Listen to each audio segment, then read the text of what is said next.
We'll start this program on behalf of once again All India SC/ST Employees Welfare Association.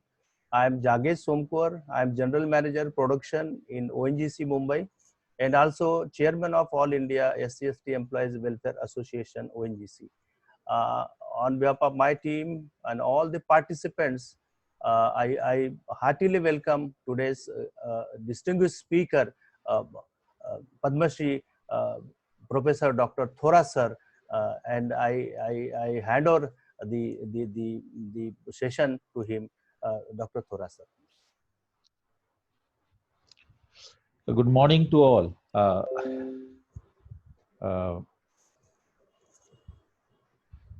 Somkor, how much time I have? I will plan the speech accordingly. Sir, you can go up to 4 o'clock. There is no issue. 1.5 hour. There is no issue, sir. Time is no problem, sir. Well, let me thank you people for your organization, ONG organization, for inviting me to speak on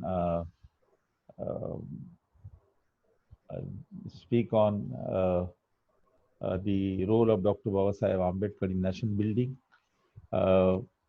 I am somewhat familiar with ONGC. I think I do remember that I must have come at least 2 times.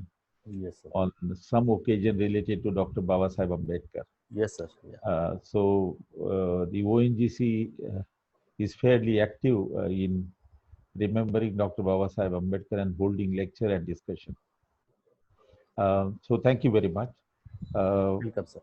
You know, I have put on this microphone because I can listen to you properly. But in case it creates some problem with my delivery, quickly remind me so that I can take it out. Or Yes, let sir. me take it out right. Tell me, is my voice clear? Yes, sir. Yes, sir. You are clear, sir. Loud and clear, sir. Great. Yeah. So I'll take this out. Yeah. Well, I think the contribution of Dr. Babasaheb Ambedkar in the economic and social and political upliftment of Dalit is known to everybody. And he is known and famous as a messiah of Dalit, for whom he has worked hard and developed policies, and whatever changes that we see today, it's because of his social movement and effort. But we know little less, and we also don't recognize that Dr. Ambedkar, Dr. Babasaheb Ambedkar has contributed immensely in the rebuilding or reconstruction of the India as a nation. And this he has done right from the beginning. And in the process of emphasizing his important role in the development of the Dalits, or often we tend to forget that his contribution in nation building was immense, and that in fact placed him as one of the person who was a very nationalist to the core. He had said once that I am the Indian first and Indian last, but his nationalistic commitment are reflected in his contribution to the different aspect of the nation building right from the beginning. So, friends, what I will do is that I will present you an account of his contribution right from 1920, when he appeared on the scene more clearly, till the end, till 1956, when he was no more with us. This period, which is more than 35 year period, more than that, he has contributed on many issues which related to nation. Now, this let me first list the areas where he has contributed in nation building, so that you have some idea, and then I will go one by one. One of the important contribution everybody knows is about his contribution in constitution making. He is considered as a father of Indian Constitution. But still the common public knows about his role in the making of the Constitution in 1948 to 50 as a chairman of the Constitution Drafting Committee, as a member of the Constitutional Assembly. But you may be aware that the process of constitution framing in various form or changing of the Constitution, Indian Constitution, began in 1920, 1910. And when he appeared on the scene in 1920, he contributed immensely whatever changes were taking place in the constitution making, right from 1920 to 1930, and then to 1940 and 50. So I will go back to that period and share with you what was his contribution briefly. He contributed on several issues of national importance. One more issue is minorities. The issue of minority, which resulted into the for the religious minority, it resulted into creation of Pakistan. But he also dealt with the issue of minorities in general. He also was involved in the economic development policies of India, economic development policy, and Somkur has made a reference to water and power policy and policy for the labor when he was a labor member during 1944, 40, 44, 46, 47 in the British when he was a minister. He also contributed in state reorganization. Whatever state we have today, he wrote on how the state should be organized. He obviously contributed quite a lot in giving rights to women when he was the law minister. You know, Hindu Code Bill, everybody knows about his contribution. And of course, then the most of the contribution is, of course, for the upliftment of the marginalized and disadvantaged group. So let me go one by one. Maybe I might have forgotten one or two here, but I will share with you as I go along. Let us look at his role in the constitution making. Why do we focus constitution? Because constitution has created a nation. What we are today as a nation, what type of nation we are, is laid down in our constitution. Ultimately, in the preamble, we recognize that the constitution laid down that this nation will be a republic, democratic, secular, socialist. Those are the principles of the constitution.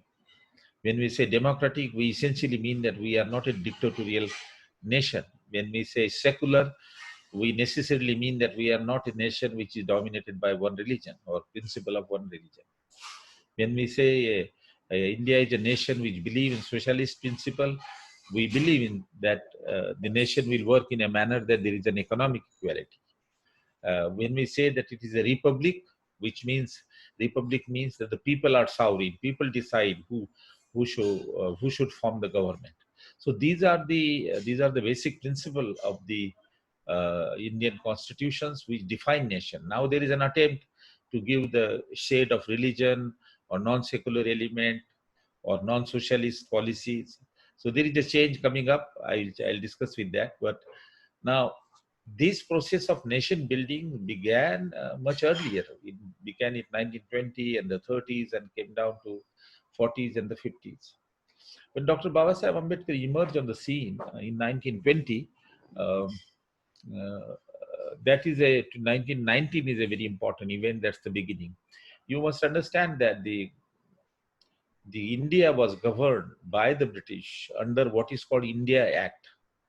You can call it Indian British Act or India Act. And that was a constitution. Act means that was a constitution. There were provisions how India was governed by the British. But Britishers, that began somewhere around, Act began in 18th century, but when Dr. Ambedkar emerged on scene in 1920,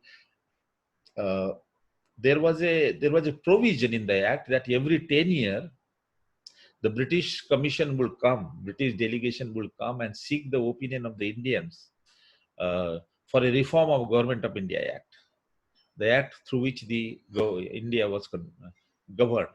So every 10 years there was a provision. So the committee came, which is called a South Bureau Committee. It came in 1919, and Dr. Babasaheb Ambedkar appeared before the committee and submitted a memorandum. Those of you who read volumes, Dr. Babasaheb writing and speeches in volume 1, the South evidence that he has given and the memorandum that he has submitted to the South Bureau Commission is given. That was his first intervention, and that was his first memorandum to the British government for the cause of the Dalit. Now, this memorandum has two parts. One is, of course, he asked for the political reservation for Dalit, and also asked for the reservation in public job, some fund for educational development. But the main demand was there should be a political reservation. But along with that, these are the demand for the depressed classes. But along with that, he also makes suggestion for the improvement of the constitution. And two of the suggestions that he made was adult suffrage. Now, adult suffrage means what? That at that time, the voting right was only for a limited number of people, those who own land, those who are educated, and think of that time. Large majority of the people did not have a voting right. So he said, no, everybody should have a voting right. That is called adult suffrage. That is those who are of 18 years or whatever age, they all have a right to education. And then representation in the government, at that time for minorities, it was also through nomination, that the government will nominate. He said, no nomination. The representation in the government, even for minorities and for the other, should be through election. So these are the general suggestions for the constitutions. These are the suggestions. These are not directly related to the disadvantaged group, but these are general suggestions. And there are several suggestions again. So, but as again after 10 years, his demand were not accepted. He was successful only in accepting one demand. British accepted one demand, is that, okay, to the scheduled caste also, we will give representation in the state legislature. He had asked it for Bombay presidency. We will give the representation through nomination and not through election. So in 1920-25, then, in fact, Dr. Babasaheb Ambedkar himself was nominated to the Bombay presidency by the British. So he was the beneficiary of his own suggestion. Although British did not accept the nomination, participation through election, but through nomination. And there were other also which were appointed. But in 1930, again, British came after 10 years for reform of the Government of India Act. And then again, Dr. Ambedkar submitted a memorandum that was called a Simon Commission. So he presented a memorandum to the Simon Commission, again asking for several things for the scheduled caste, asking political representation, reservation in services, reservation in education institution, development of education institution, and he asked for equal civil right and legal protection against discrimination, denial of equal access to public services, public amenities. So in fact, South Bureau Commission itself, he laid down 4 demands for this disadvantaged group. One was there should be equal civil right. Untouchable should have equal civil right as others have. That there should be a law against violation of the civil right and caste discrimination. That there should be reservation in politics, public sector job, and the education institutions. These are some of the demands that he had asked for the Dalit. Same he repeated in 1930. But again, the process of discussion in 1930 went up to 1932. First roundtable conference, second roundtable conference, third roundtable conference in London. He participated in all the 3 roundtable conferences. And he contributed.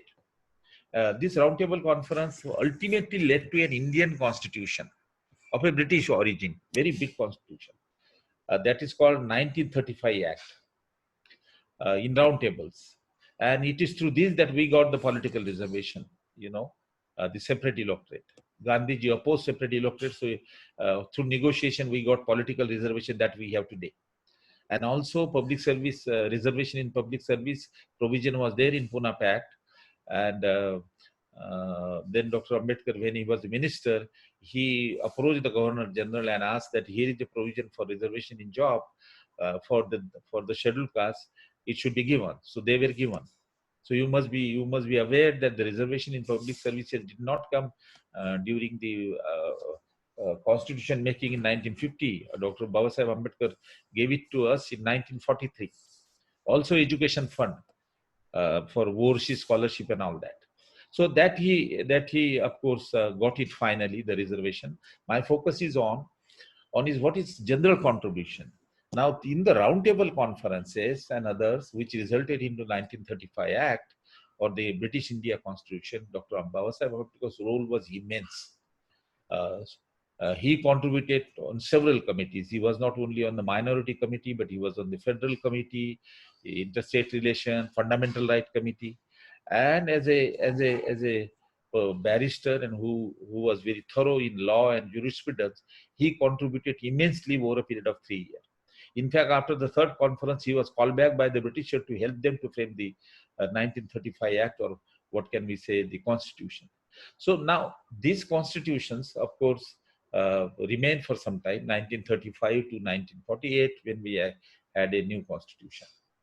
Now, this is his contribution. That was the issues were general: federalism, interstate relation, minority question, fundamental right, several issues. Now, these were the issues of national importance. They were not the issue directly related to the Dalit, but he contributed. He wrote. In fact, we can see that from some of his lectures later on. You may be knowing that he gave a lecture in Pune, Freedom and Federalism, because federalism was the issue. What should be the relation between the state and the center? What the princess, where the princess should go, princely state should go. They should be a part of India, or they should be independent. Dr. Ambedkar was very hard on this. He said all of them should be a part of India. We should have a united India. So these were the general issues that he wrote quite a lot substantially. It helped the British and the Congress to develop that constitution to a greater extent. Other also contributed. But his role in the constitution making, of course, when he was made chairman of the drafting committee, that everybody knows. I need not repeat, and I need not spend time on that. That as a chairman of the drafting committee, he really worked hard. And there are many aspects of the constitution other than reservation, other than banning of Untouchability Act and other. There are many general aspects of Indian constitution towards which Dr. Babasaheb has contributed quite a lot. Those were national issues. To name a few things, he was a member of the Fundamental Right Committee. So what should be the fundamental right? Then there are certain features which are very important. He wanted to make India very strong. Therefore, he said united India. He never called it federal India, united India. And he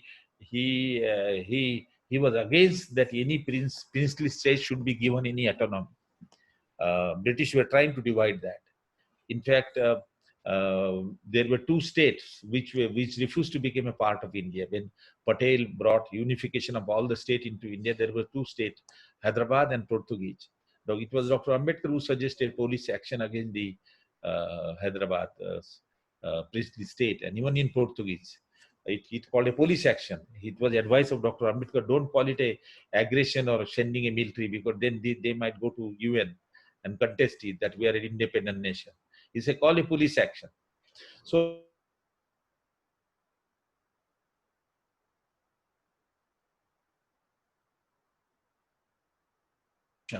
he united the people of India by making several provisions. And what are those provisions? Those provisions are many. For example, citizenship right, fundamental right for everybody.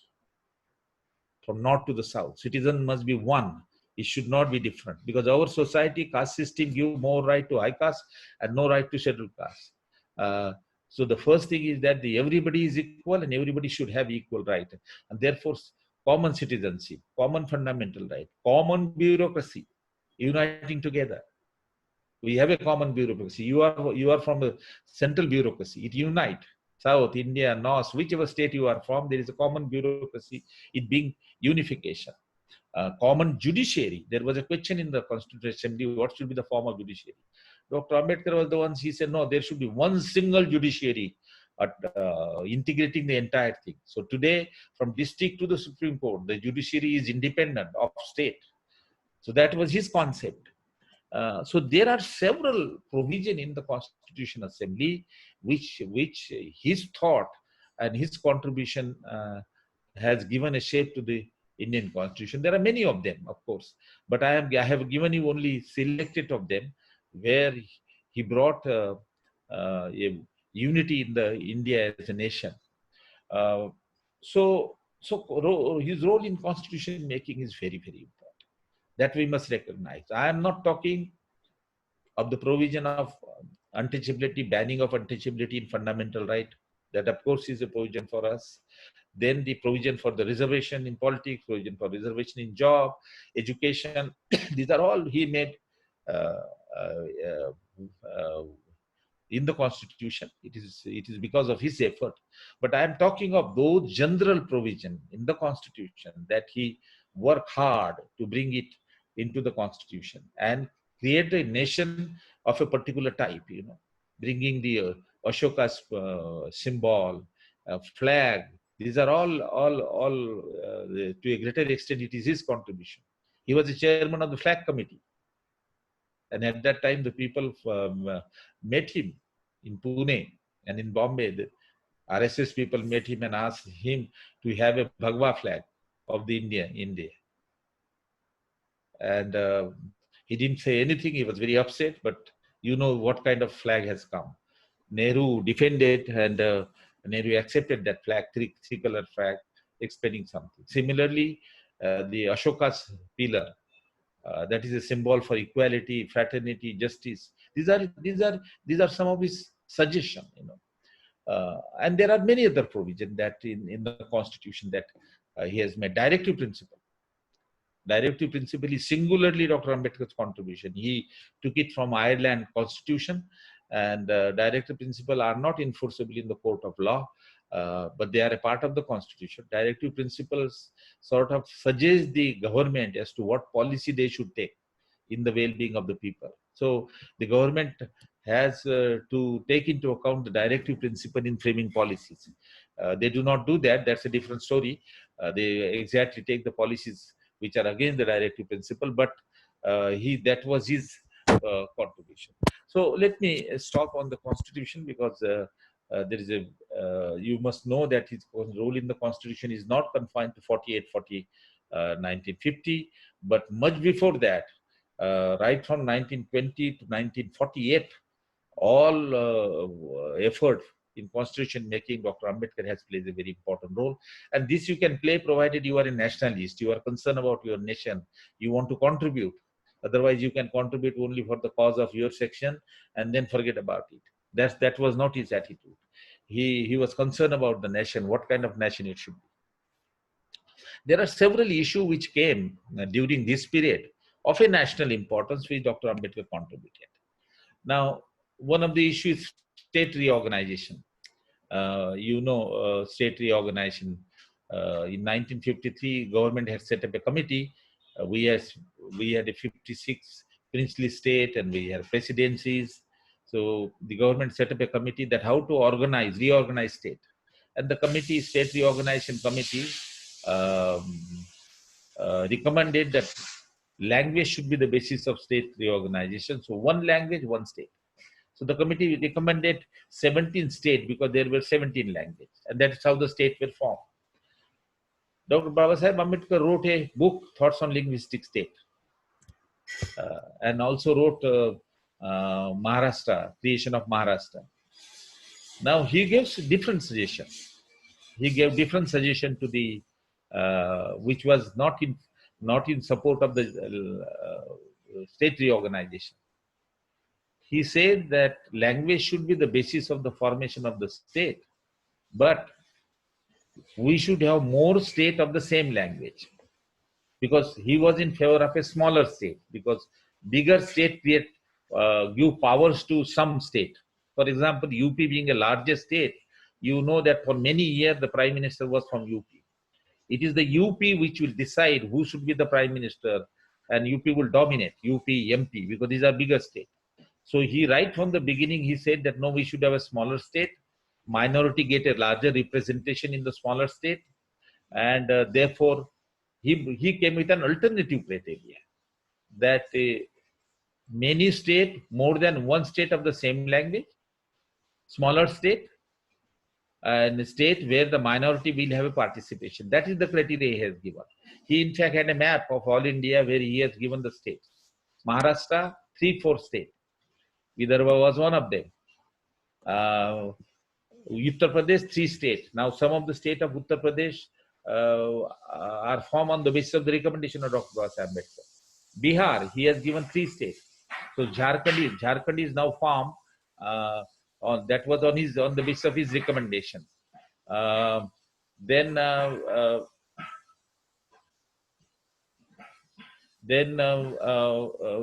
Chhattisgarh, that is formed on the basis of his recommendation. Uttarakhand on the basis of his recommendation. Telangana on the basis of Babasaheb's recommendation, because Telangana say here is Dr. Ambedkar who has suggested separate Telangana. So you can see that his ideas about reorganization of the state was different than that of a government idea. Now this was a national issue. This was not the issue that related to Dalit alone. This was a national issue. He was concerned. He was a patriotic. He was a nationalist. And he has 3 write-up on reorganization of the state. Then there is another issue of minorities, the Muslim issue particularly. And there was a hot discussion. Jinnah was asking for a separate Pakistan. There was a group, Gandhiji used to say, no, this is not possible. It should not be done. Muslims should be a part of India. Dr. Ambedkar wrote a book, very big book, on thoughts on Pakistan. And there he developed the idea how states are formed, how nations are formed, and whether there is a case for Pakistan, whether the Pakistan should be formed or not. This was a national issue. He spent 6 months to work on that book. It was so famous book that it ran out of sale within 6 months. And so Dr. Ambedkar had to then work, and he brought a second edition of that book. He changed the title, Pakistan and Partition of India, where he took a slightly different position. But he was the only one who wrote on that issue. It must be remembered that Dr. Ambedkar only did not make suggestions, but he was a scholar. He will first study, produce the book, and then make suggestions. So he wrote a book on thoughts on Pakistan. So the question of women. When he became a law minister, he brought a Hindu Code Bill. The right for women, property right, right to divorce, and many other things. It was a question of the general problem of the woman. It doesn't deal with Dalit women alone. And since Congress could not accept it, Dr. Babasaheb Ambedkar resigned as a law minister.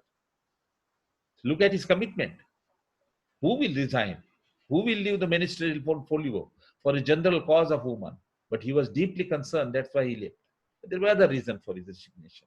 But gender issue and women's empowerment was the issue for this country, for which he has written, worked, and tried to bring a law.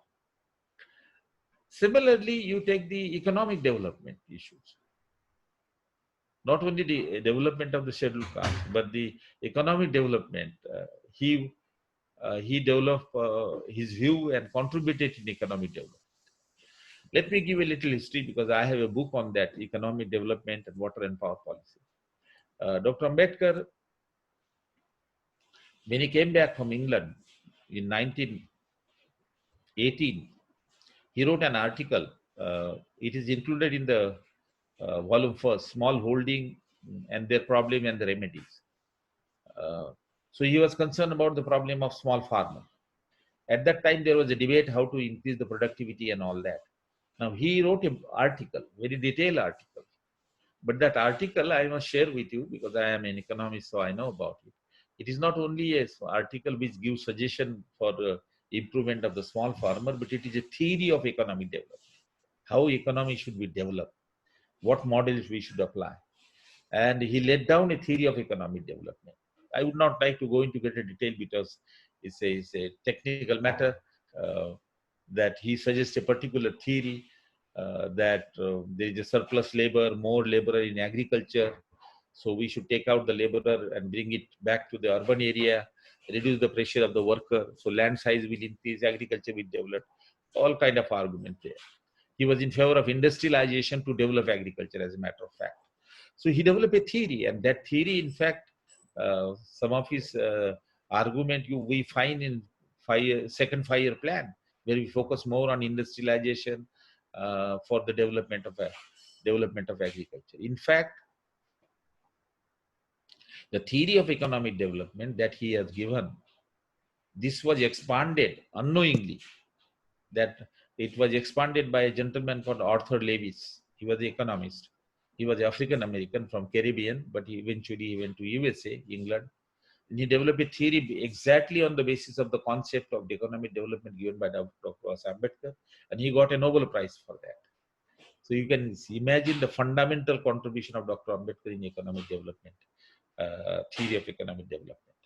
But what is more important is that his application of his economic theory of development to the Indian problem, nation problem in policy. When Dr. Babasaheb Ambedkar joined as a minister in British government in 1944, 45, 46, 3 years he was there. The labor portfolio was with him. And, but along with the labor, that portfolio also include water, that also include power, possibly oil, that also include the maintenance of the Air India and DOPT. He was a construction in charge. So these were some of the portfolio under his labor ministry, because labor name labor hide many things. So one can say that he was also a water minister, he was also irrigation minister, he was also a power minister, what Nitin Raut is today, electricity minister or what is Urja Mantri. So he had that department with him. There is one important thing that happened during 1944-46. That is that the Second World War was coming to an end.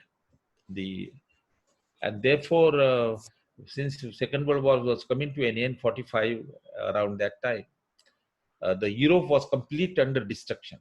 All infrastructure, industries and buildings were destructed. So they developed what is called Marshall Plan.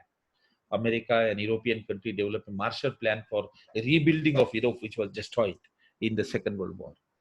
But also for the countries which supported British against the Hitler, they also developed a plan for those countries.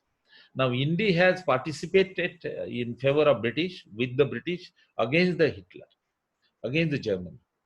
Now since India was a part of it, and the lakhs of our soldiers went to participate in the war on both front, on Japanese front as well as European front. When the war was over, they were going to come back. And there is other thing also, that India used to produce many things which are needed for a war. Domestic industry was closed down, and only instrument and machine and clothes and many other things which were required for war were produced. In fact, if you recall, there is a soap called Sandal soap. It's still there, I think. There is an advertisement that comes on television sometimes. The Sandal soap was a soap created, factory was set up in Bangalore to produce a very rough soap to wash the clothes of the military person who were on the war front. But that factory did not close down. I think the owner was a very clever man. He converted and modernized, and we have now Sandal soap. But many industries which were involved in the production of war, they had to be stopped. So the question before India was how to give employment to these soldiers. Lakhs of them will come back to India. How to re-establish the industries and many more things. So the British developed what is called rehabilitation plan for India. Now, the rehabilitation committee was set up, and all the ministers were the member. And Dr. Babasaheb Ambedkar, being a member of the cabinet minister, he was made one of the members. But And that was the planning committee. This was called a committee for rehabilitation, and they also changed it to reconstruction, economic development. And he was the member. Baba Saheb was the member. Now he being people did not know that he was the most qualified economist.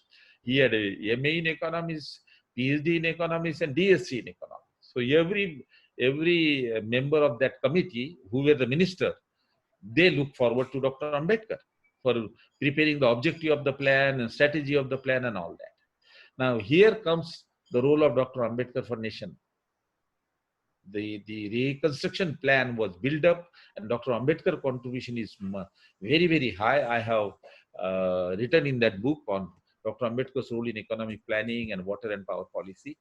There is no literature, but I was given this project by the Central Water Commission, and they had given me access to about 1,000 pages files, access to the file, from the basis of which I really developed that book.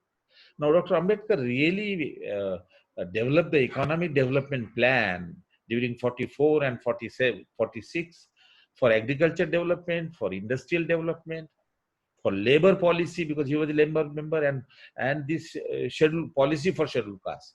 He was the one who suggested to the reconstruction committee that there should be a special plan for the scheduled castes. The special component plan that we are talking about today, which came in 1975, Indira Gandhi ji brought it. The idea of a special component plan you find in 1946 in that reconstruction plan. He imagined that there is a necessity of a separate plan for the scheduled castes. The important point that I want to tell you, because is his contribution in general economic development, that he produced a economic development plan, and he then, being a labor member, he developed several policies for the labor. Several of our policies of for labor were developed by Dr. Baba Saheb Ambedkar at that point of time. The policies were not only for Dalit, but for all the laborers. He also established the employment exchange. First employment exchange was set up by Dr. Baba Saheb Ambedkar in Calcutta. There is a photograph, I think, if you have seen. Now, these are all issues of national importance, national development that he did. And but his most fundamental contribution is that, as I share with you, that the water and power portfolio was with him. He developed the water and power policy at the center. The irrigation and power was the state subject. There was hardly anything at the center, but he developed a policy. His contribution to the water and power policy is such that we can call him the founder and the father of the water and power policy in India. It was all hidden. I brought it through that book, and people now gradually began to recognize. Even central government has now gradually began to recognize.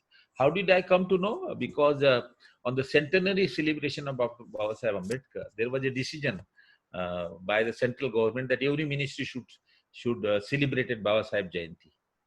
And somehow the water ministry came to know that Dr. Baba Saheb Ambedkar has done some work for water development and power development. But they did not know what to do. So they came to People Education Society, they came to Aurangabad. They did not get much thing. They gave an advertisement in the newspaper. But Professor Mandav Dare, who is still, who was a professor in Aurangabad in Milind College, he advised the committee that it will be better for you to go and talk to Professor Thorat and give this project to him. So they came to me. And I told them that I know everything of most of what Dr. Baba Saheb Ambedkar has written and done, but this water I don't know. So they gave me some paper by Bhagwan Das, Daspok Ambedkar. And then I got some ideas. So I got the project. They gave me 45,000. I did that. And then produced a document by looking at the paper in 1946, 44, in Calcutta, and many other states. So 80-page document was produced. I went and presented. But a question occurred to me. You know, it emerged. You are from oil and gas. Remember this. It emerged from that he was the man who set up water policy. He was the man who set up Central Water, Irrigation and Navigation Commission. Now it is separated. Central Water Commission, Central Electricity Authority. He is the founder. Sir. He did not stop only developing policy and setting up these offices, but he also started the construction of Damodar Valley Authority, Damodar Dam.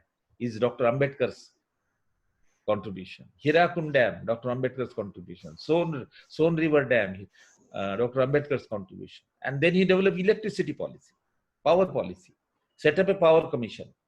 There was an office created. He brought one or two engineers from USA.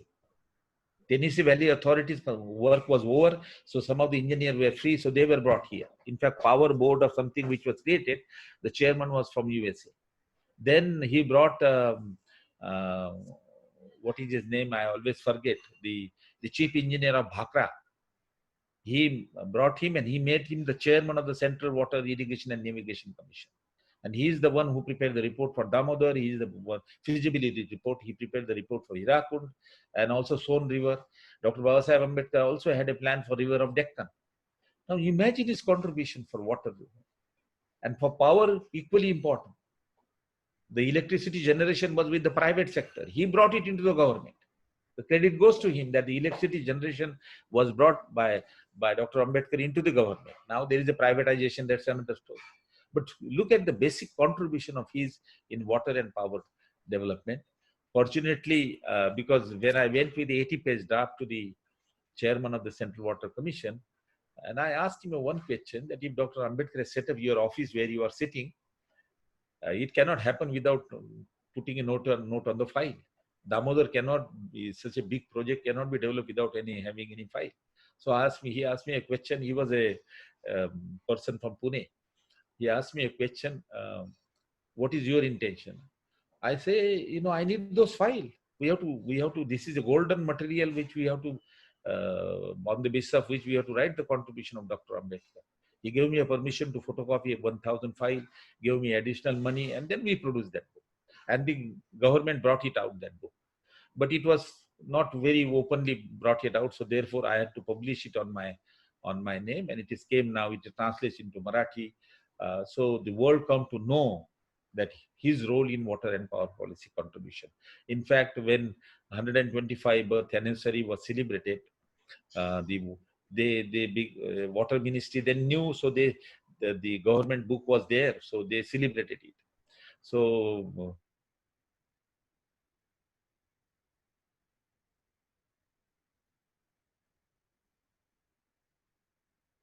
this report, she said, we have to have a Thorat.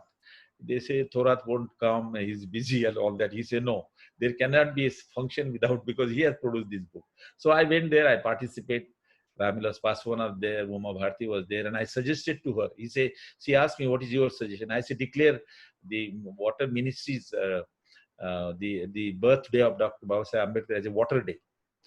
So they now celebrate it as a water day. Now, let me summarize that this is the contribution of the great man in water and power and labor and economic development. There are many other areas. He was a member of the Defense Council. He contributed in defense of this country. On foreign policy, he has warned about China much earlier. He was very, very upset. In fact, that was one of the reasons why he resigned from the as a cabinet minister. One of the reasons that he quote was, of course, the Hindu Code Bill, but another was that he was not happy with the policy, foreign relation policy. He was against this Panchashil agreement between China and India. He knew, he had studied the history of China, that how Chinese is expansionist state. And so there are several issues of a general nature he has really contributed. So friend, I will summarize by saying that his contribution in nation building, independent of his contribution for the empowerment of the Dalit and disadvantaged group, is immense. It's much more than anybody else. He wrote on each of the issues, suggested the policies, and also whenever he was in power, he implemented. It is in this sense, I think, he was a great nationalist, nationalist to the core. There is a lot of talk about nationalism now. Everybody comes on the road and say that he is a nationalist, another is not a nationalist. Look at Dr. Ambedkar's contribution. It is the person who loves India, who loves his own country, can spend so much of money, prepare books, write in the newspaper, take positions. It's only he who has a concern about the development of the nation. You can take his several activities. Even if you take his book, Thoughts on Pakistan, Thoughts on Linguistic State, Communal Deadlock and Way to Solve It, Hindu Code Bill, Water and Power Policy. There are 5 lectures of Dr. Ambedkar on water and power policy, which I have included in that book. So everything is, whenever he has said about the nation, he has written, there is a proof, beside the fact that he tried for a policy. So I think it's an immense contribution. But I would end by speaking for a couple of minutes about his role in the policies for the development of the disadvantaged group and Dalit. Because the issue of disadvantaged group of the scheduled caste or the former untouchable is a national issue. It's not for a community. It is for the nation. If nation believe in equality and justice, and the untouchables are denied equal right and equal justice, their development strengthen the nation. Otherwise, nation get weakened. For a larger section of the population, you don't provide equal opportunity. So the agenda of development of the scheduled caste was a national issue. In fact, Gandhiji also brought it on the nation. Where under the attack by Dr. Babasaheb Ambedkar, alleging Gandhiji and Congress that they don't take the Dalit issue, so Gandhiji accepted that issue, formed Harijan Sevak Sangha, started a newspaper, started a campaign on untouchability removal. One might vary with his ways and means. Dr. Babasaheb Ambedkar himself differ with his view. But Gandhiji brought the untouchability on national issue, on the national platform. And it became a national issue. Till 1920, the only problem was that of Muslim and Anglo-Indian and Persian, Christian. That's all. Untouchable was nowhere in the picture. It is Dr. Babasaheb who brought it, this invisible section, and make it invisible, visible, asked for the policies, got reservation, and brought it into the national mainstream. And in that process, Gandhiji helped in his own way. We might differ with his methods of doing that, calling Harijans or other ways, that's another matter. But he recognized and brought the issue on national scene. So the taking a issue of the former untouchable or the scheduled caste was a national issue, and it was mainstream into it, into the national policies. Constitution, when we talk of fundamental right, in the fundamental right itself, there is a banning of untouchability. Untouchability is banned. That is a fundamental right. Principle of non-discrimination is brought into the Constitution, on the basis of which we passed an Anti-Untouchability Act in 1955, an Atrocity Act in 1989. So all the central decisions, national decision, he was able to bring the issues of the scheduled caste into the national mainstream, and argued that if a very large section of the scheduled caste, scheduled tribe, DNT remain outside the mainstream, nation will be weak. So I think the agenda of development of the scheduled caste was a national agenda, was a part of this. Now, if you put together his contribution for the scheduled caste and put together his contribution for the nation building on various issues that I have discussed with you, it's amazing work. No single person has done as much work for the nation as he has done. So if he is called a Bharat Ratna, he deserves to be Bharat Ratna.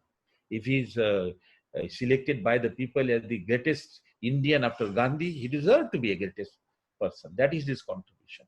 Friend, I think I will briefly, I tried to, because I thought that this program is after 2 days, but somehow I presented you the main story. It covers everything. It doesn't exclude much. There may be other aspect also. But I think I have given you his contribution in the nation building.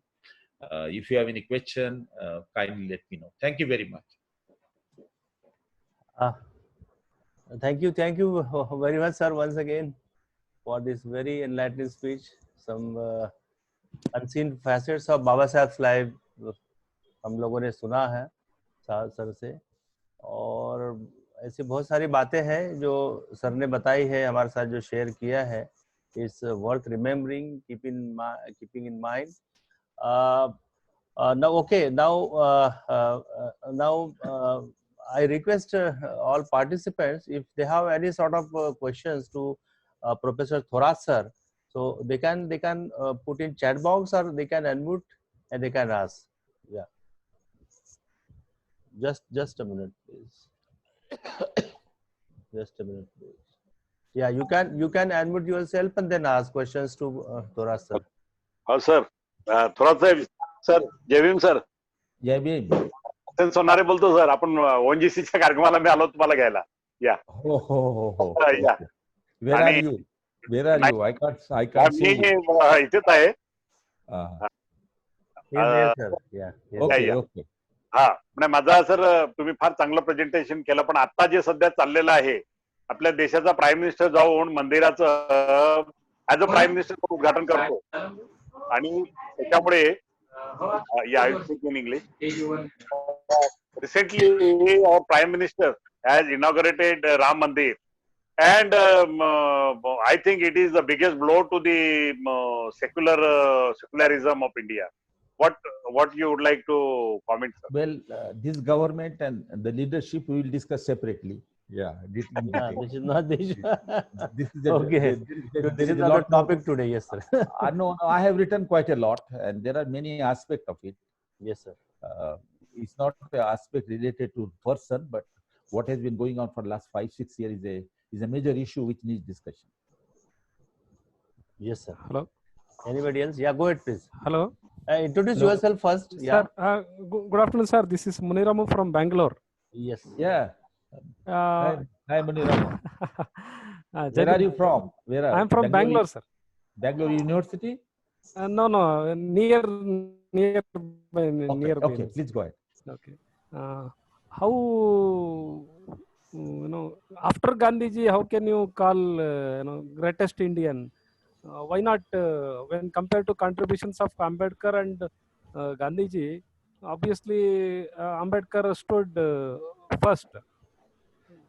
No. The India Today, the TV channel, they put it that way. You know? They did not put it who is the greatest Indian. they said greatest Indian after Gandhi. And so they did not give choice to the people because it was through voting. It was through online voting. Also, and the Shabana Azmi and Amitabh Bachchan and other film stars, they were there to see the result.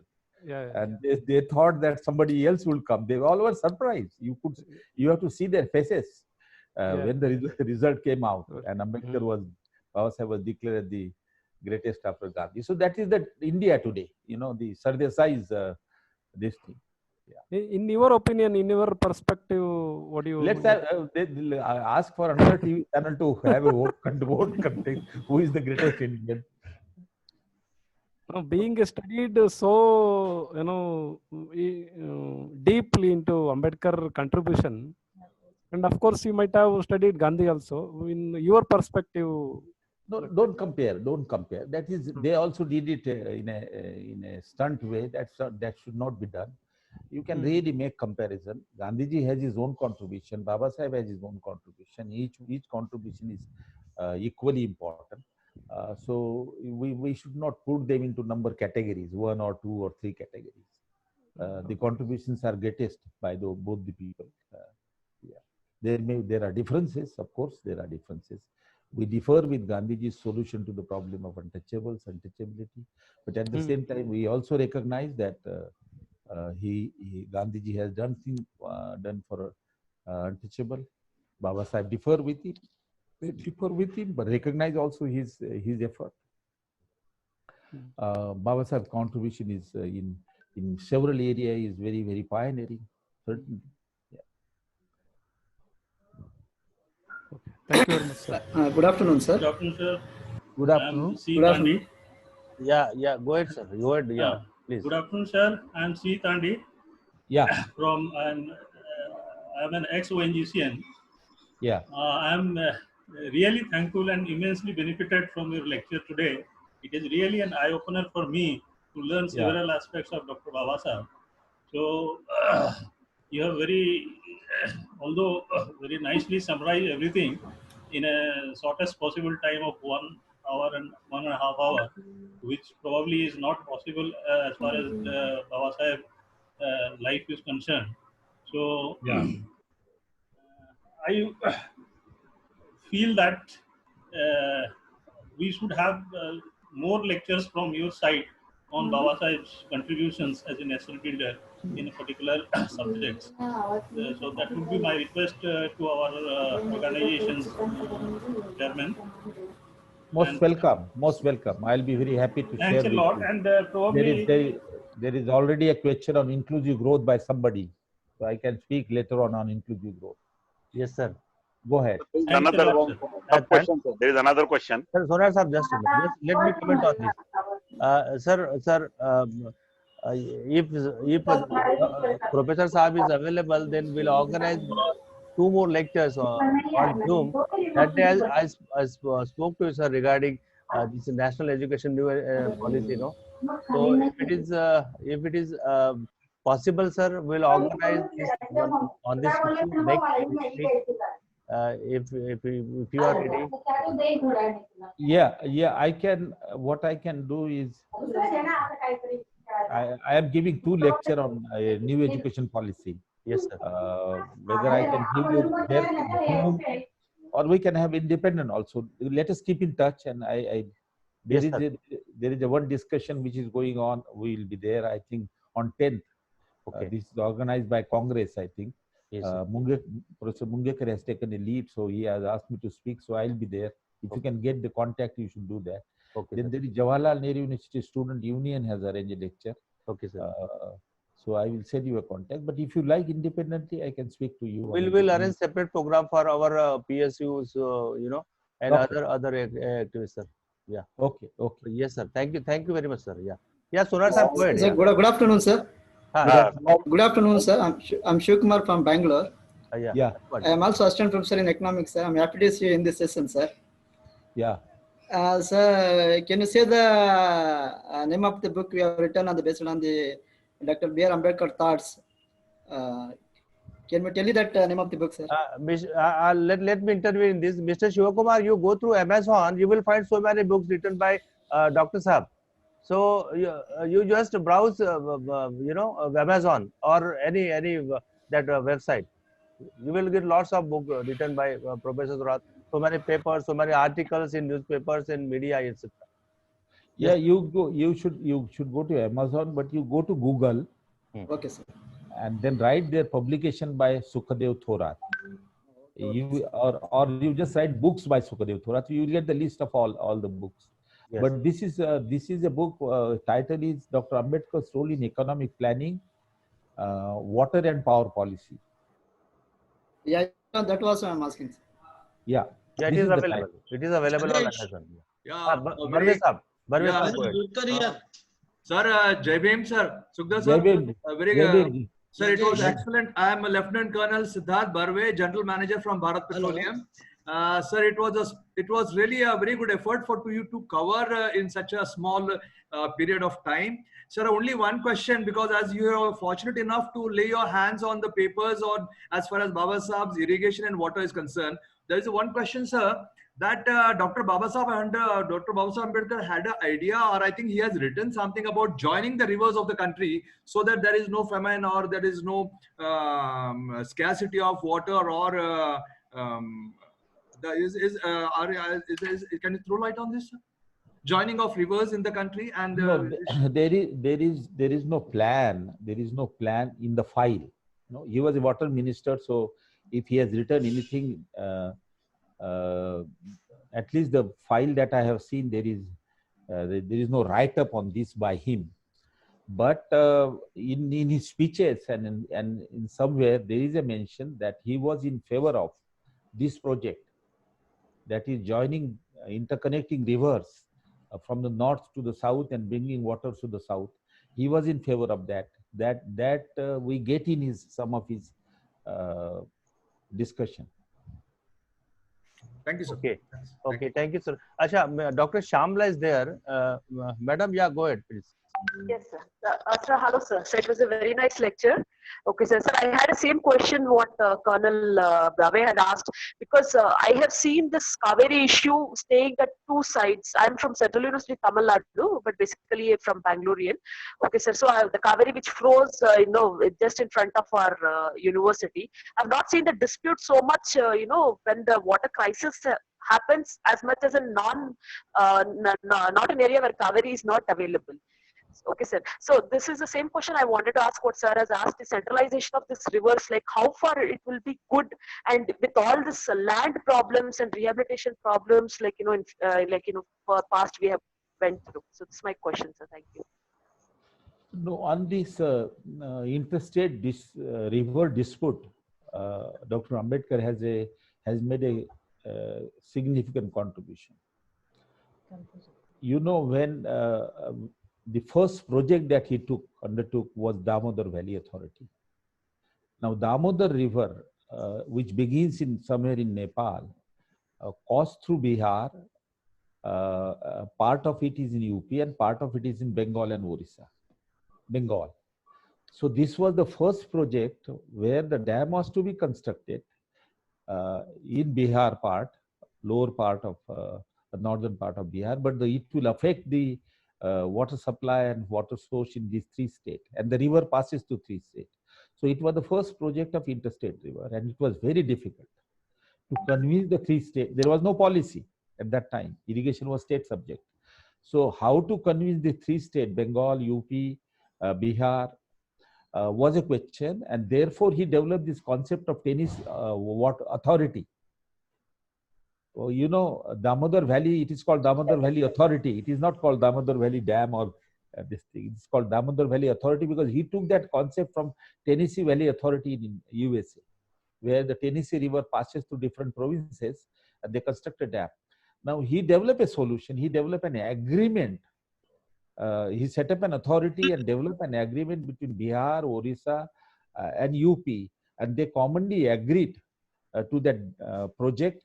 And I think the sharing of water and everything was decided. So I think he has in that. But much more importantly, when the constitution was being made, and at that time this issue came, and then Dr. Babasaheb Ambedkar intervened and he said, I am very familiar with this issue, that what are the problems of river crossing through different states and when constructing the dam, how do we deal with it? So there is a provision in the constitution of interstate water dispute board also is created. That was on the basis of recommendation of Dr. Babasaheb Ambedkar. There is a board under the constitutional provision to deal with the issue related to the river which flow through different states. There is a contribution to Dr. Babasaheb Ambedkar. I have given, there is a separate chapter on Dr. Babasaheb Ambedkar and the constitution on interstate river. So you can read that, you will get the detail. I don't remember now. Okay, thank you, sir. Mr. Raju, Mr. Raju, you go I have ahead. one question, sir. Mr. Raju, you go ahead, please. Sir, good evening, sir. Good evening. Sir, I'm BL Raju from Karnataka. Hi, Raju. We are very much thankful to your enlightening lecture. Thank you. Sir, question, please, as to the economic thought of Dr. B.R. Ambedkar. Yeah. Why there is a big silence towards the economic thought developed by Babasaheb Ambedkar in the academic circles? So why Indian academic scenario is very much desperate and part of the economic model, development model given by Dr. B.R. Ambedkar? No, there are the point is that generally speaking, the writing of Dr. Babasaheb Ambedkar doesn't figure in the university system in teaching. There is a certain amount of resistance. People do not read it. But part of it that the material was not available.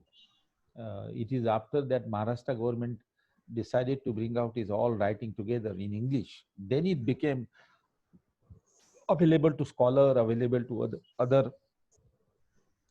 states. The Ambedkar Foundation in Delhi undertook a project whereby they translate the Dr. Babasaheb Ambedkar writing into various languages. So that is how Dr. Babasaheb Ambedkar came on the scene, and in 80s and 90s. So one of the reasons for neglect is that his writings are not available. Some of his writings earlier were available. The theory of economic development, which he published in 1918, I think, yes. It was in a journal started by Indian Economic Association. Then people forget about it. The journal was stopped for some time. So not having an access to some of his writing is also an issue. His contribution on economic development strategy, which I brought out, or his contribution on water and power policy, nobody knew. It's only, I think I wrote that book when? It came in 1995. And then again, it took 5 years to know the people. So then it was translated into Marathi. I translated into Marathi, published in Maharashtra. Now this is being discussed. Now people are supporting it. Ministers are supporting that Dr. Babasaheb Ambedkar has a role in. He supported irrigation development. They never thought Dr. Ambedkar only talks about Dalit or constitution. Here is talking about irrigation and water. So many of them now took interest. Minister, big leader took interest. Yes. Hello, sir. Hello, sir. I have a very small Using it now. Hello, sir. Hello. Yes. Hello. I have one question.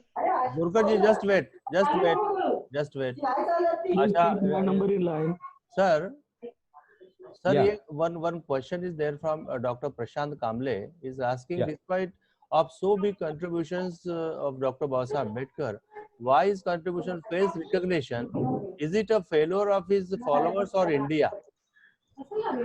Why it is so polarized that we do not want to recognize his contribution in any way? No, now gradually there is a recognition. For example, in Constitution, nobody denies it. Everybody, whosoever is even to his opposition, everybody recognizes Constitution making. Everybody recognize that he had a contribution in suggesting the reorganization of the state. On language issue, wherever there are issues, Dr. Babasaheb Ambedkar is remembered and recognized. For example, Common Civil Code, even Common Civil Code for Muslim and everybody. So they quoted Dr. Babasaheb Ambedkar, who was in favor of the Common Civil Code. So there are many issues which come up. Dr. Babasaheb Ambedkar is remembered and quoted. Other leaders are not as much. Gandhiji is sometimes quoted. That's another point, because Gandhiji has written something. But Dr. Babasaheb Ambedkar has written on every issues, most of the issues. So there is a literature available, so people quote him on many of the issues. Yes. Now I have a question. But you have a point that in the universities and the colleges, his views are not yet the part of the mainstream teaching. For example, in sociology, his theories of caste and untouchability, we don't find much. In economic theory, economic development, Ambedkar's views are not to be found much. In politics, yes, sometimes. Politics to some extent. In constitution, of course. But there are many areas where he is not taught in the universities. That neglect is also there. Okay, sir. Hello, sir. Thank you. Yeah, I have a question. Burkarji, go ahead. Hello. Just wait, sir. Burkarji, go ahead. Burkarji, go ahead. Thank you, Mr. Chairman. Jai Bhim, Professor Thorat. So this is V.T. Borkar from Bombay, sir. We missed you last time in Goa. You were supposed to join with Dr. Manisha Bangar and Dr. Pradnya Bagade. You returned from Bangalore, sir. So now finally you could make it today. And thank you, sir. And I have a question, sir. Please. It was a very nice elaborative talk on the Dr. Babasaheb role in the inclusive growth of India. But now the new education policy, how it will, what will be the way forward so that it will have an inclusive growth in India, especially SC/ST community development, sir. Okay. Now, new education policy is an important issue. People are discussing. I am also going through. I have given my first comment it has come in Nagpur Lok Satta. But you must remember that the original report run into 480 pages. Original report run into 480 pages. The abstract is pages. And so one has to read very carefully and understand what exactly it is. It is also very elusive at times. It's also, it says something, but it has something different intention. So you have to read it carefully. So therefore, in the coming week or month, I am going to say on new education policy soon. Okay, yes. Thank you, sir. Thank you. We'll organize separate program for this. I have already talked to sir, and he has already kindly. I have a question on public sector privatization, sir. Hello. Yeah, go ahead. Hello. Sodhar Sahab, go ahead. Yeah. Yeah. My question is, sir, the public sectors were laboriously built in 50 years, 1950 to 2000. And after 2000, the privatization of the public sector started. But now, earlier it was said that only loss making will be privatized. Now they have started the profit making companies like Bharat Petroleum. They have started the privatization. And even BSNL, the government's company, purely government company, is on the verge of the privatization. So what is going to happen to these public sector corporations, public sector banks, and what will happen to the interest of the SC/ST community, sir? Well, it's a very important question. See, the issue of privatization has been there from the early 90s. Early 90s, the privatization move began. But at least at that point of time, as you have said rightly, the argument was that the public sector undertaking are running into losses, they have to be subsidized, they are burden on the state. So some of those enterprises which are running into losses were privatized. But now the recent privatization, as you have rightly pointed out, it is not based on that the private undertaking are not earning profit. They are earning profit. They are, some of them are our Navratnas. And yet you have a desire, you want to privatize, which means it is ideology. You believe in the ideology of privatization and private economy. That's the core of it. So it's a question of ideology. Dr. Babasaheb Ambedkar was in favor of nationalization of key and basic industries, education, health, and insurance, but others are not. So it's a matter of ideology who want to support capitalism, economy based on private ownership of means of production, and they are doing that. As far as your second question is concerned, that reservation, yes, I think the moment you privatize, you de-reserve. So reservation get killed when you privatize it. Now, there is not only privatization of the public enterprises, but privatization of government job. You are from the government. You are type C and D job. You appoint it on contract or sometimes without contract. And in many states, these jobs which are on contract and temporary, there is no reservation.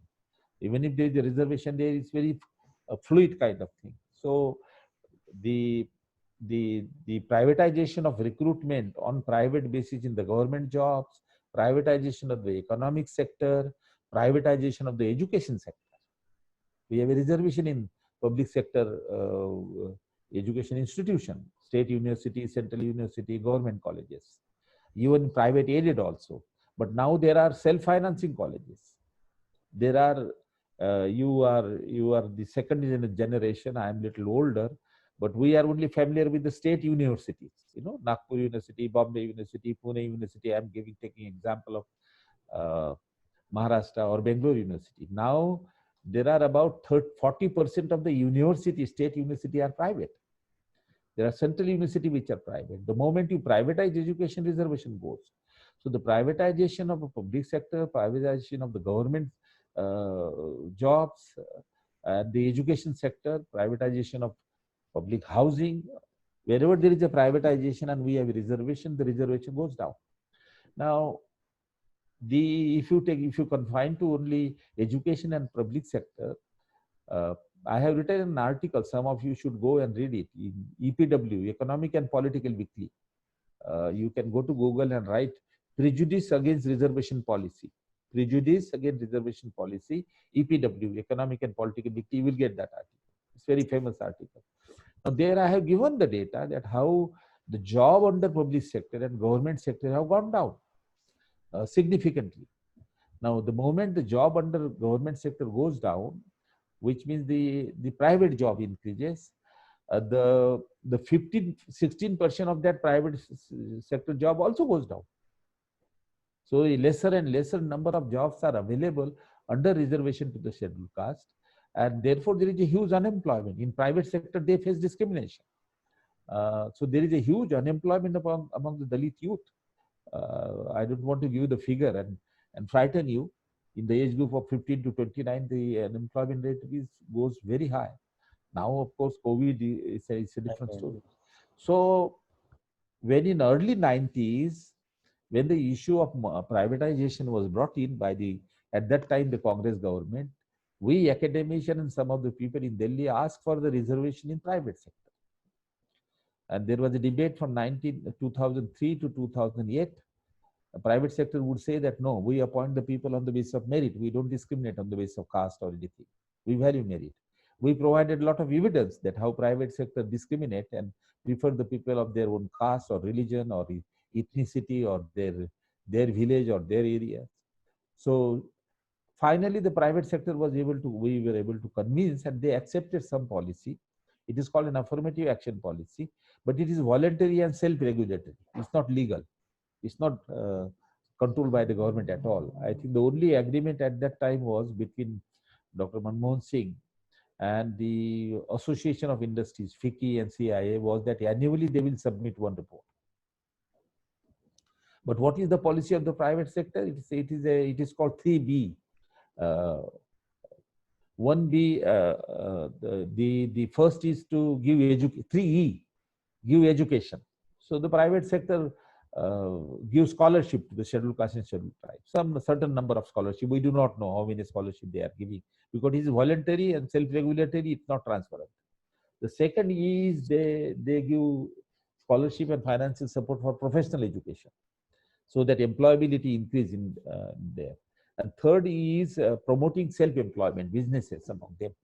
So they give training to them, how to start business and other things. There is now a procurement policy by the private sector also go for procurement. You know, when they want to purchase something, they give some priority to the scheduled caste entrepreneur. There is an association also, Dicky, and there are other associations. So they also pursue. So there is some sort of a policy for the private sector, but it is very small. So I think the major solution is that we need a policy of reservation for a private sector in employment, in education institutions, and also some sort of a policy in enterprises. Otherwise, I think it's very, very difficult because the space of the public sector, government job and public sector job has reduced drastically. Increasingly, it will reduce because the policy maker, those who are not in favor of reservation, they also knows it, so they encourage the agenda of privatization.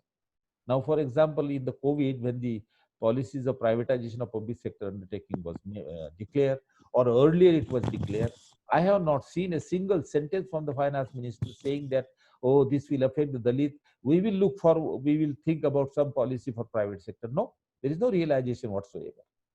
So, but the point is that the blame has to go to the middle caste, scheduled caste.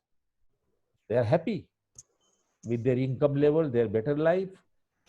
It is the educated class who should come together, who understand the problems of reservation. They should come together. Beyond only asking for filling up a post under reservation, they have to take reservation as an issue, as a policy. There are several associations and organizations, but we are highly scattered and fragmented. We are happy. I am happy. My son is happy. But the generation that will come from the behind, they won't have any opportunity. I am finishing a book on discrimination in employment and wages in the private sector. The discrimination is rampant in private sector of the scheduled caste. If the discrimination is rampant in the private sector, there is no reservation policy there, and public sector is getting reduced, there will be huge unemployment. The future of the youth is really serious. Now, what the list should do? The only solution is politics coming together. All middle classes should come together, form an association. They should retain their own association. I'm not saying that, but they should all come together and develop a policy and put pressure on the government to have a reservation policy for the private sector. Then we will get some space. But we are in trouble as far as the reservation policy is concerned. Please go ahead. Thank you, sir. Hello. Yeah. On this issue, sir, with you separately on this prioritization issue, sir. Okay. Would like to hold a separate seminar on this issue, webinar. Okay. And, we'll work out on that. Okay. As you Yes, suggested. Yes, sir. Hello. Yeah. Good afternoon, Thought sir. Yeah. See, in India, there are 46 to 60 central universities are there. Excuse me, sir. Concerned in Kindly UGC. introduce yourself first. Kindly introduce yourself. I am Dr. Krishnamurthy. I am working for Indian Institute of Science as a Deputy Financial Controller. Okay. Okay. Sir, as per my knowledge, and I got an information also through RTI, around 46 central universities are there, various DST institutions are there, whereas the top 3-4 positions, Registrar, Financial Controller, Librarians, and the Controller of Examination, the GP 10,000 grades, so no SESEs are represented as per the RTI information. So what is your view and how the government is going to tackle this kind of issues, how the SES associations are tackling this kind of issues? So no SES is representing the top positions. Well, listen, yeah, you are right. There are 42 central universities in the country. Then there are several independent institutes like IIM, IITs, and many others. Yes, sir. Yeah, and what you are saying is that the share of the scheduled caste and scheduled tribe in the grade A and B is low. Yes, sir, very low, especially grade A. Yeah, okay. So that has been the issue, certainly, that even if you take the All India picture, the reservation is fulfilled in C and D. In D, in fact, it is more than 16% because the scavenger are included in that. But B and A, the proportion remain at around 11, 12, sometime it was 8. A, it is still lower, maybe 8%, 9%. So that is an issue. That is certainly an issue, and it is for organizations which are formed in each of the institutions, just like your organization, CNG. They have to fight it out. There is a roster system. There are points. You have to see, the organization has to see that the point has come and whether it is fulfilled or not, because there is always a part of the effort on the part of the administration to bypass the roster in one way or other. That is why there is a huge backlog. But this organization in each of the office, they have to be vigilant and they have to see that they get their share. Now there is a problem of reservation in promotion. It has been withheld because this legally it is going on now. So, these positions are isolated positions. Excuse me, sir. These positions are isolated positions. The top 3-4 positions, they say these are not coming under the reservations. Oh yes, what I am saying is the issue is not that you have a post reserved and it is not fulfilled. That is one issue. Yeah. But the other is that the change of rules. Yeah. The rules are framed in a manner such that the post won't fall under reservation category. You know the one example, when I was the chairman of the University Grant Commission for the central universities that you are talking about, I saw that there are several departments in the universities, but the posts are 6, 7, 8. So there won't be a point there. Yes. The reservation remain unfulfilled. So I develop a policy that you identify the post at the university level. If you have 150 professor, gives at the year mark and separately 16 and 7. So separate year marking, and then distribute this faculty in different departments, so that at the university level at least you have quota is fulfilled. In which department is good, it's the university which should decide it. So fulfilling reservation at the university level was the decision which I had taken when I was the chairman of the UGC, and it was implemented, and it is still implemented. But somebody a year before, from some faculty from Banaras went to the court, and court gave a decision in his favor that GOPT's rule is that the reservation should be at the department level. In your government, it is at the department level. But the Supreme Court didn't understand that the department in the university is different than the department in the government.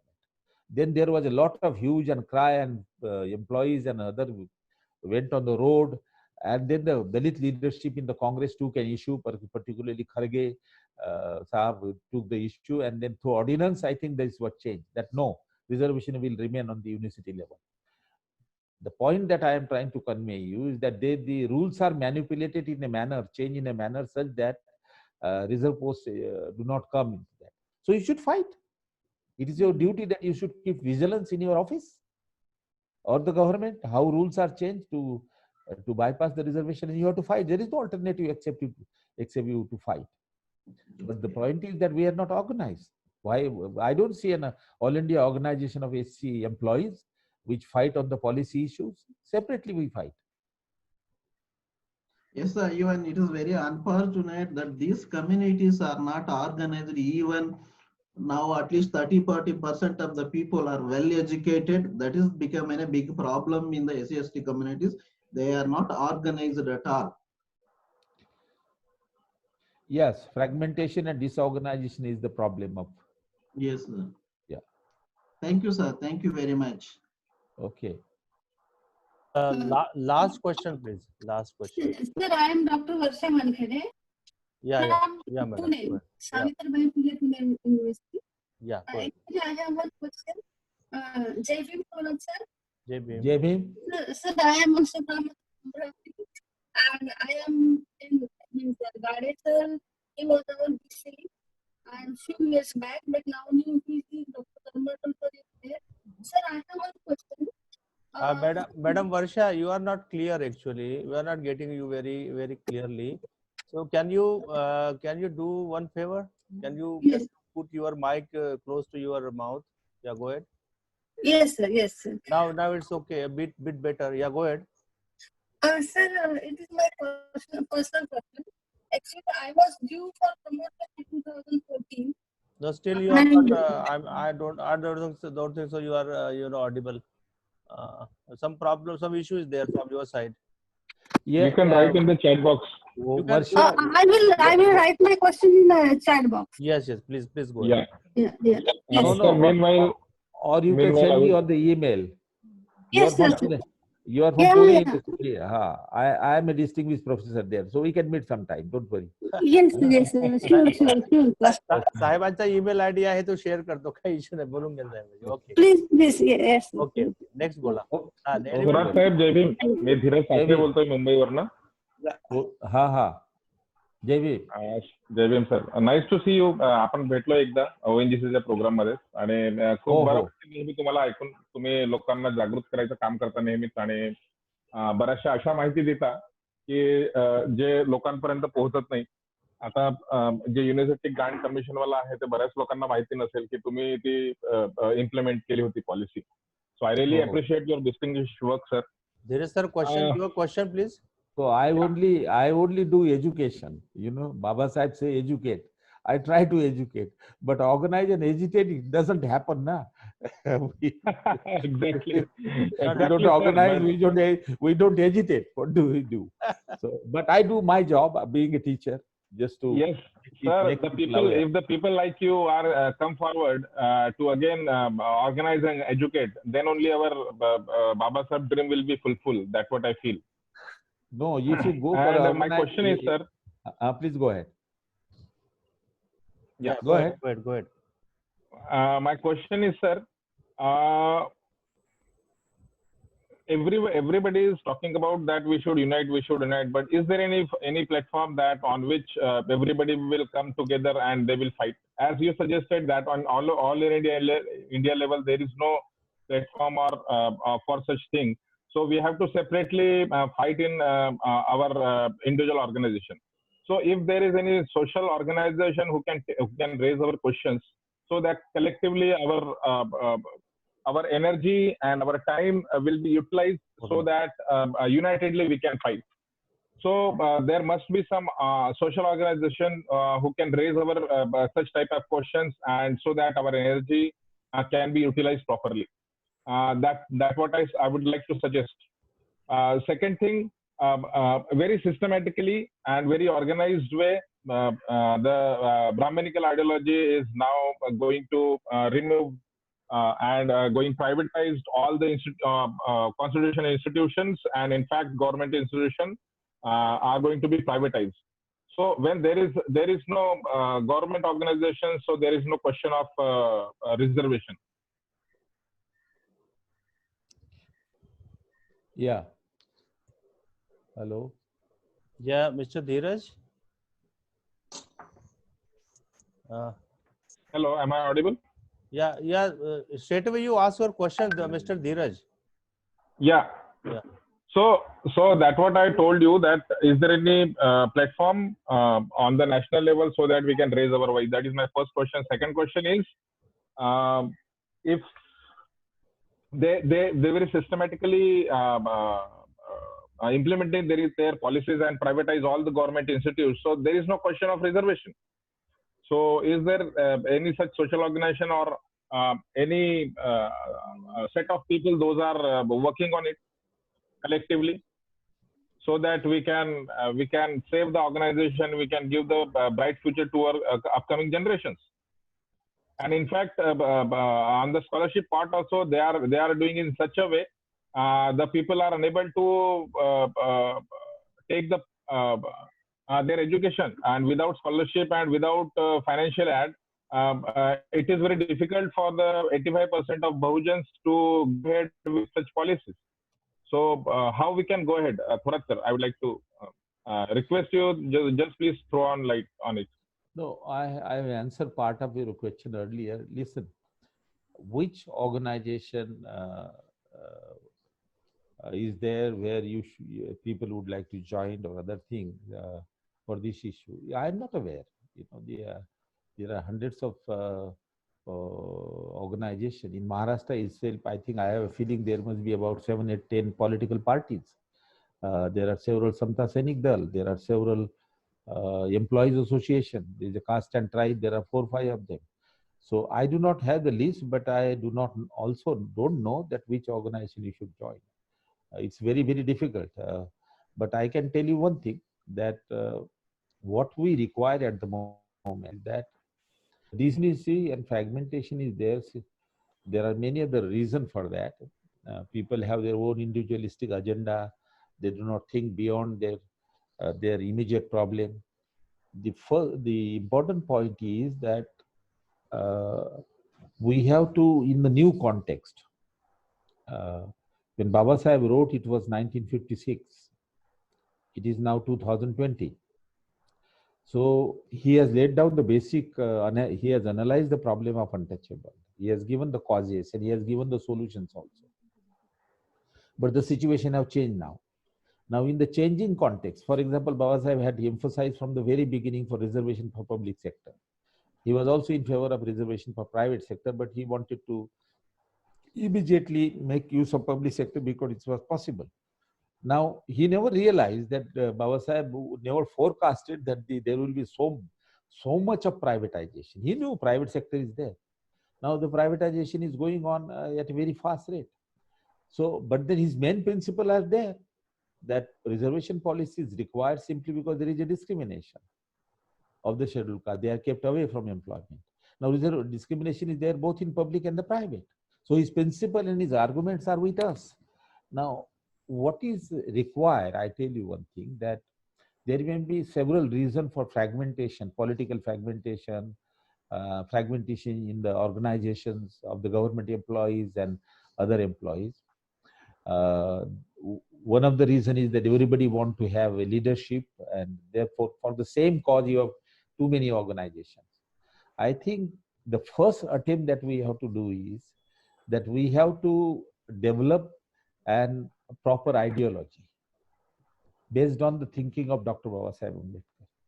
And what is ideology mean? Ideology means what kind of economy, what kind of politics, what kind of society that Baba Sahib has visualized for the Dalit, for the for the scheduled caste? Which economy and which economic policy? Which political participation method?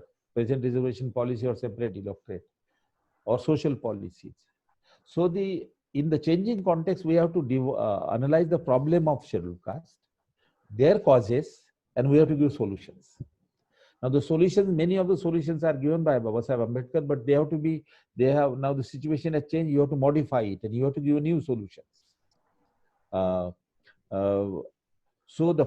the one of the reasons for the disorganization is that we do not have understanding of the commonality of our problem, the causes of their problem, and the solution.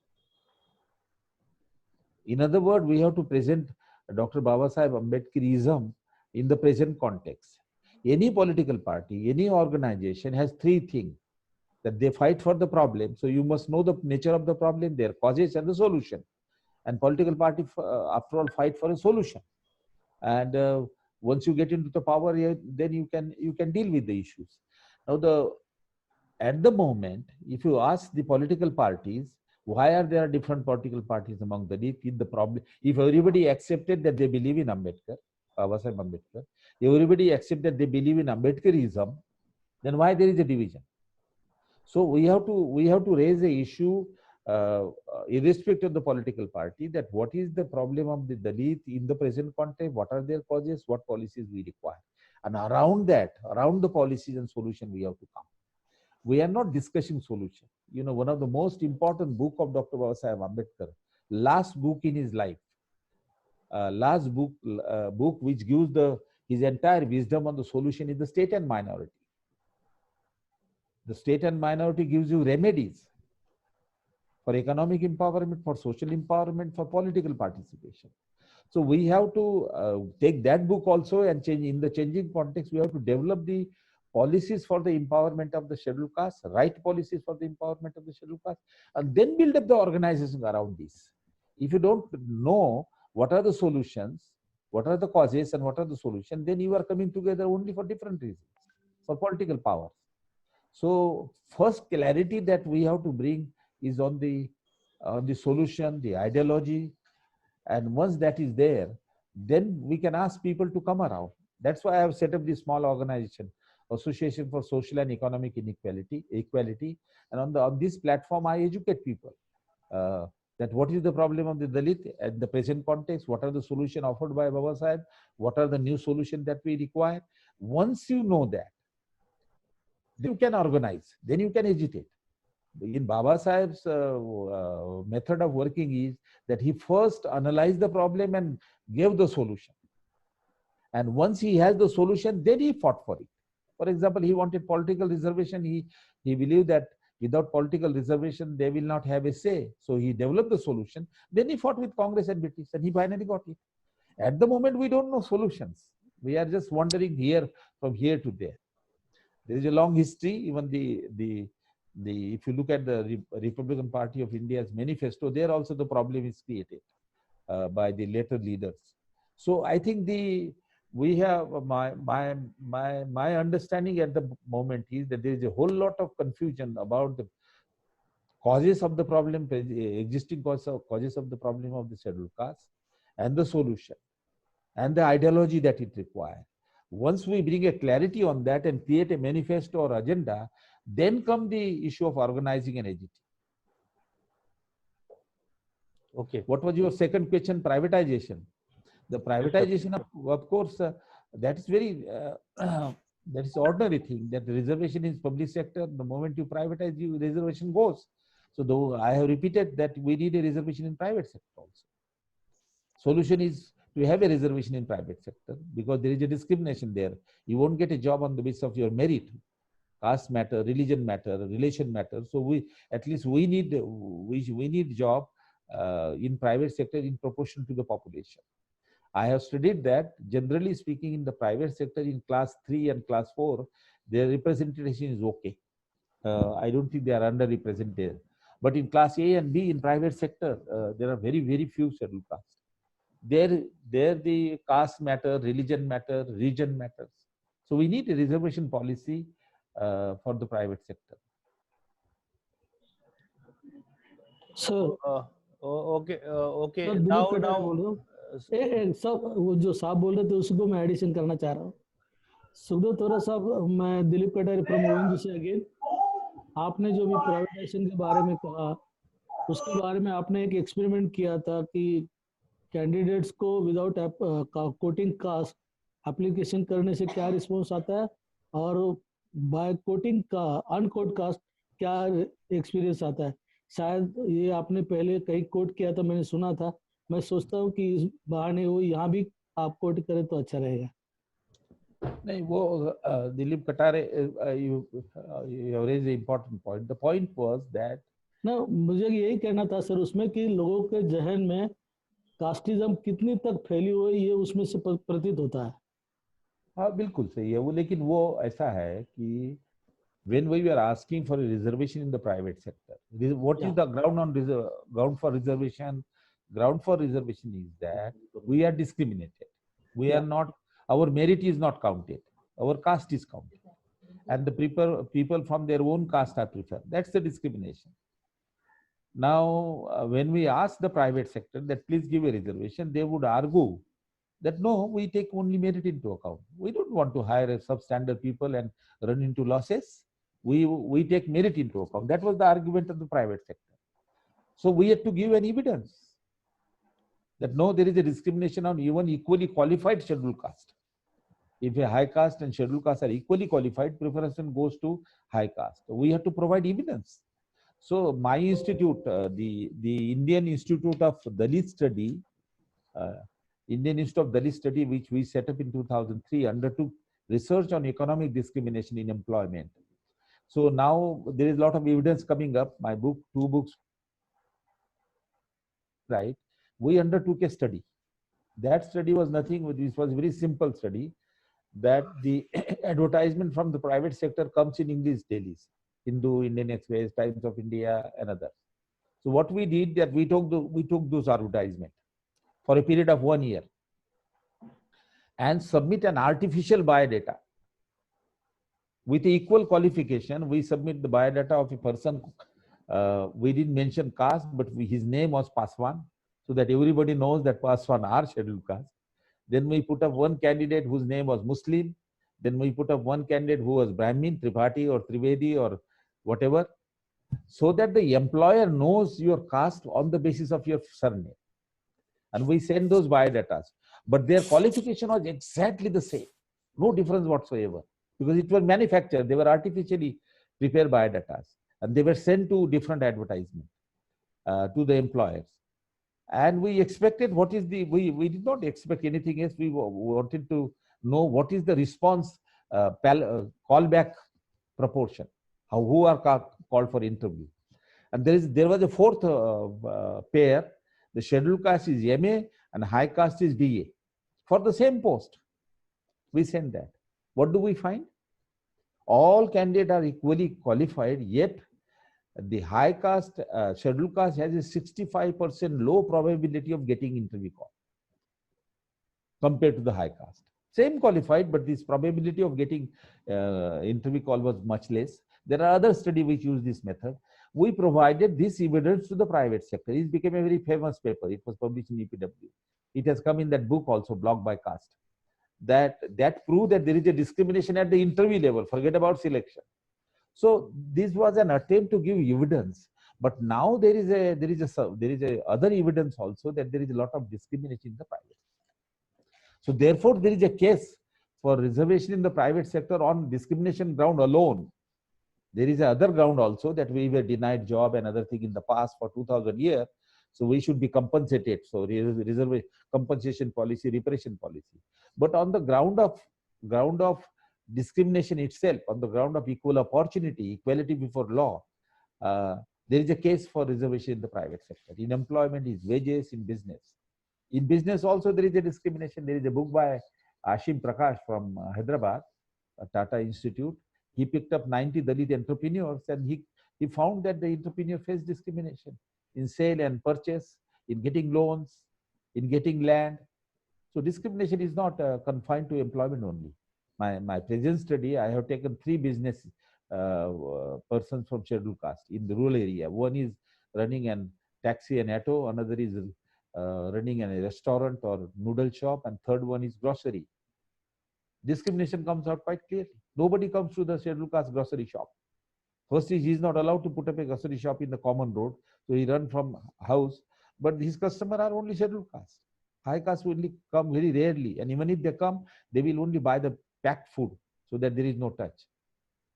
Noodles, nobody buy noodles from the scheduled caste seller, or they do not come into the restaurant. So he runs into losses. Same is the experience of auto rickshaw and the taxis. The high caste people prefer the taxi owner and the auto owner of their own caste. So this huge discrimination in business. So you require a policy then. That is why we have argued for a procurement policy. The private sector do not buy, so government should buy. And therefore government developed a procurement policy much later. It was, I forget his name, Wasnik, Mukul Wasnik, when he was a social justice minister, he developed a procurement policy. Harshadip Kamde was his OSD, he and I helped them. And now we have a procurement policy, that is the medium, small and macro enterprises, out of the total purchases by them, 20% should be from the scheduled caste entrepreneur, which come to 4% at all India level. So why procurement, reservation in procurement? Because there is a discrimination in procurement. Private do not buy, so government should buy. So we have to build up these all strongly policies, and then around those policies we have to struggle. The single contribution of Dr. Babasaheb Ambedkar, there is a huge contribution for scheduled caste, but one of the most contribution he has given us a reservation policy to us. Imagine, had there been no political reservation, there would not have been anybody there in the parliament. Had there been no reservation in employment, had there been no reservation in education, the admission would be much less. So he understood the bullseye, that we require a policy for economic and education empowerment and political participation. That policy has really brought what we are here as a middle class. You can talk rest of the thing, you know, against caste, against this, against that, all rhetoric. But the key thing he knew, you know, when he launched agitation in Mahad and Nashik for tank and temple entry, he did not get it. In Mahad, they went to the court. They said it is a private tank. In Nashik also, same thing happened. So he asked Dada Saheb Gaikwad, forget about this agitation. I will fight through the court. So he went to the court, and after 10 years, he got the decision in his favor that untouchable could enter Nashik temple, untouchable could enter the Mahad tank. But he said that this civil right we will continue. Let me focus on economic and education empowerment and political sharing.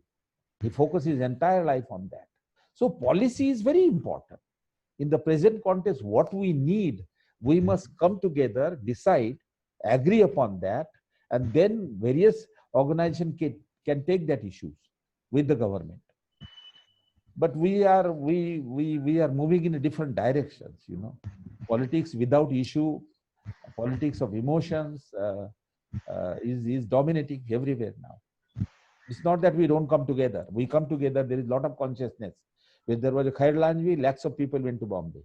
When there was a renaming of Dr. Babasaheb Ambedkar University, lakhs of people went into Bombay. When there was the issue of Riddle, government do not want to publish Riddle, lakhs of people went into Bombay. When there was the issue of Bharat Printing Press, lakhs of people went there in Bombay. So on emotional issue, we come together. But for empowerment, economic and education and policy issue, somehow we don't get motivated, and we don't come together. That's the point. And therefore, at political level, we get that disintegrated very badly. And then we are beaten up one by one. You have Ministry of Social Justice Empowerment, but you don't have a scheduled caste minister. Very true, sir. You meant to say that at least we should have a common minimum agenda program from all the social organizations, so that we can fight for the special points which have been told by you. Yes, but there has to be agreement on policies. Now we have so much of disagreement. Somebody talk, I don't know, all kind of, you know, policies comes in, all kind of interpretation which goes against Babasaheb Ambedkar's views also. You know? Okay. Okay, sir एक सवाल पूछना चाहता हूँ sir. अभी सुनिए, अभी we are actually short of time because people are waiting for our next program. So अभी इस बार छोड़ देते हैं साहब के, और 2 प्रोग्राम और भी लाइंड अप है.